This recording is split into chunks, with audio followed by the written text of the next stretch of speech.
Hello all, ഇതെൻ്റെ first long video ആണ്. ഞാൻ ഇതുവരെ ഷോർട്ട് വീഡിയോസ് ഇട്ടിട്ടുള്ളൂ. അപ്പോൾ റീസെൻ്റ്ലി നമ്മൾ ബഹറിൽ പോയി വിസ സ്റ്റാമ്പ് ചെയ്യുന്ന വീഡിയോയിലേക്ക് നല്ല റെസ്പോൺസാണ് വന്നത്. അപ്പോൾ അതിൽ കുറേ കമൻറ്റും DM ഒക്കെ വന്നിട്ടുണ്ടായിരുന്നു, എങ്ങനെയാണ് പ്രോസസ്സ് എന്നുള്ള രീതിക്ക്.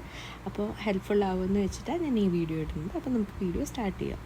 അപ്പോൾ നമ്മൾ ഫസ്റ്റ് വിസ അപ്ലൈ ചെയ്യുന്ന സമയത്ത് നമ്മൾ മുംബൈക്ക് പകരം, യൂഷ്വലി നമ്മൾ മുംബൈയാണ് നമ്മൾ നാട്ടിൽ കൊടുക്കുന്ന സമയത്ത് വെക്കുന്നത്. അതിന് പകരം നമ്മൾ മനാമ ബഹ്റിൻ വെച്ച് വേണം വിസ അപ്ലൈ ചെയ്യാൻ. വൺസ് വിസ നമുക്ക് അപ്രൂവ് ആയിക്കഴിഞ്ഞാൽ ആ പ്രീ അപ്രൂവൽ ഫോം വേണം. പിന്നെ അത് കഴിഞ്ഞിട്ട് നമ്മൾ ചെയ്യേണ്ട മെയിൻ കാര്യമെന്ന് വെച്ചാൽ നമ്മൾ ബഹ്റിൻ വിസിറ്റ് വിസയ്ക്ക് അപ്ലൈ ചെയ്യുക.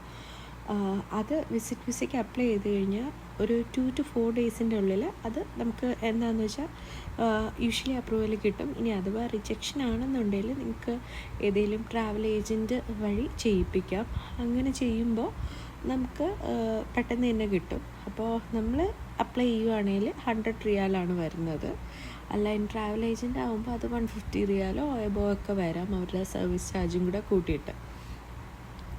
അപ്പോൾ അങ്ങനെയാണ്. വൺസ് വിസ കിട്ടിക്കഴിഞ്ഞാൽ നമുക്ക് VFS തഷീർ ഉണ്ടല്ലോ, വെബ്സൈറ്റിൽ പോയിട്ട് നമുക്ക് ഒരു അപ്പോയിൻമെൻറ്റ് ഡേറ്റ് എടുക്കാൻ പറ്റും. എന്നിട്ട് ആ ദിവസം നമുക്ക് ഏർലി മോർണിംഗ് നമ്മൾ റിയാദിൽ നിന്നോ എവിടെ നിന്നാന്ന് വെച്ചാൽ നമ്മൾ ദമാമിലോട്ട് പോവുക.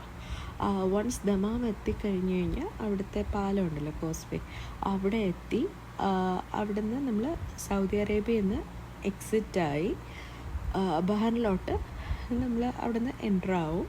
അത് കഴിഞ്ഞ് ബഹറിനിലെ എല്ലാ വിസയൊക്കെ കാണിച്ച് നമ്മൾ സ്റ്റാമ്പ് ചെയ്ത് അകത്തോട്ട് കയറി കഴിയുമ്പോഴത്തേനും അവിടെ കാറിലാണ് വരുന്നതിൽ ഇൻഷുറൻസിൻ്റെ ഒരു ഡെസ്ക് കാണും.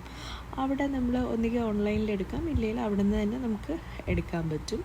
അത് കഴിഞ്ഞ് നമ്മൾ പുറത്തോട്ട് ഇറങ്ങി ഡാന മോളിലോട്ടാണ് പോവേണ്ടത്. ഡാന മോളിൽ ലുലു ഒക്കെ ഉള്ള അവിടെ ഞങ്ങളെത്തിയത് ഒരു 8:39 ആ ടൈമായിരുന്നു. ഞങ്ങൾക്ക് പിന്നെ ടൈമൊക്കെ ഉണ്ടായിരുന്നു. ഫ്രഷൊക്കെ ആയിട്ട് ഞങ്ങൾ അങ്ങോട്ട് പോയി. വൺസ് ഒന്നുകിൽ നമുക്ക് നേരത്തെ പോയി അപ്പോയിൻമെൻ്റ് എടുക്കാം, ഇല്ലയെന്നുണ്ടെങ്കിൽ നമ്മൾ സെയിം ഡേ ആണ് വരുന്നതെന്നുണ്ടെങ്കിൽ നമുക്ക് പ്രീമിയം ലോഞ്ച് എടുത്തിട്ടും വേണേൽ കയറാം. പിന്നെ നമ്മൾ അവിടെ ഡോക്യുമെൻറ്റ്സൊക്കെ സബ്മിറ്റ് ചെയ്ത് കഴിയുമ്പോൾ നമുക്ക് ഒരു 2 ഡേയ്സിലാണ് പാസ്പോർട്ട് കിട്ടുന്നത്. അതുപോലെ നമുക്ക് ബഹ്റിൻ സിമ്മ് വേണം, ഒരു നമ്പർ വേണം.